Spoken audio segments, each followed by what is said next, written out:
ക്രൂശിത രൂപത്തിലേക്ക് നോക്കുമ്പോൾ ക്രിസ്തു നിന്നെ അന്ന് എത്രമാത്രം സ്നേഹിച്ചിരുന്നു എന്ന് നീ മനസ്സിലാക്കുന്നു. എന്നാൽ വിശുദ്ധ കുർബാനയിലേക്കുള്ള നോട്ടം ക്രിസ്തു ഇന്നും നിന്നെ എത്രമാത്രം സ്നേഹിക്കുന്നു എന്നതിൻ്റെ പ്രതീകമാണ്. വിശുദ്ധ മദർ തെരേസയുടെ വാക്കുകളാണിത്.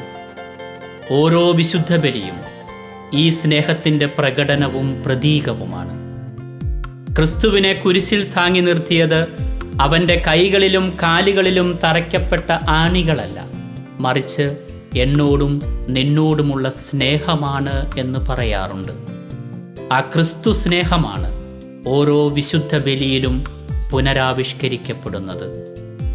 സ്വർഗീയ രാജൻ ബലിവേദിയിങ്കൽ ആഗതനാകും ഈ നിമിഷം, മാലാഖമാരവർ മോദമോടണയും ഈ തിരുബലിയിൽ പങ്കുചേരാം എന്നു തുടങ്ങുന്ന വിശുദ്ധ കുർബാനയുടെ ഒരു പുതിയ പ്രാരംഭഗാനവുമായി ഞങ്ങൾ നിങ്ങളുടെ മുമ്പിലെത്തുകയാണ്. ഈ ഗാനം ക്രിസ്തു സ്നേഹത്തോടുള്ള, ദിവ്യകാരുണ്യത്തോടുള്ള ഹൃദയത്തിൽ നിന്നുള്ള വാക്കുകളാണ്. കുമാരി ഗ്രീഷ്മ ജെയിംസ് മങ്കരയുടെ മനോഹരമായ വരികൾക്ക് ശ്രീ ജിബിൻ മാണിക്യമംഗലമാണ് സംഗീത സംവിധാനം നിർവഹിച്ചിരിക്കുന്നത്.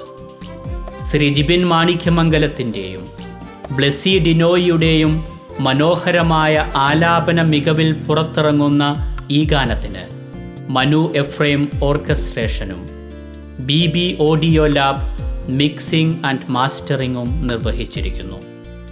ശ്രുതിമധുരമായ കോറസ് കൊണ്ട് ഈ ഗാനം മനോഹരമാക്കിയിരിക്കുന്നത് father Bijesh Pallath, Emmanuel George, Greeshma James, Ajomol Bibin എന്നിവരാണ്. നിങ്ങൾ എന്താണോ ആയിരിക്കുന്നത് അത് ഭക്ഷിക്കുക, ക്രിസ്തുവിൻ്റെ ശരീരം. നിങ്ങൾ എന്താണോ ഭക്ഷിക്കുന്നത് അതായിത്തീരുക, ക്രിസ്തുവിൻ്റെ ശരീരം. വിശുദ്ധ അഗസ്തീനോസിൻ്റെ ഈ വാക്കുകൾ പ്രാർത്ഥനയാക്കിക്കൊണ്ട്, കർത്താവേ, ഞങ്ങൾ ഭക്ഷിക്കുന്നത് ആയിത്തീരുവാനുള്ള കൃപ ഓരോ വിശുദ്ധ ബലിയിലും ഓരോ ദിവ്യകാരുണ്യ സ്വീകരണത്തിലും ഞങ്ങൾക്കും കേൾവിക്കാർക്കും കാരണമാകട്ടെ എന്ന പ്രാർത്ഥനയോടെ ഹെവൻലി ഗോസ്പൽ എന്ന യൂട്യൂബ് ചാനലിലൂടെ സാദരം നിങ്ങളുടെ മുമ്പിൽ സമർപ്പിക്കുന്നു. ഏറ്റെടുക്കുക, അനുഗ്രഹിക്കുക. ദിവ്യകാരുണ്യനാഥൻ നമ്മളെ അനുഗ്രഹിക്കട്ടെ.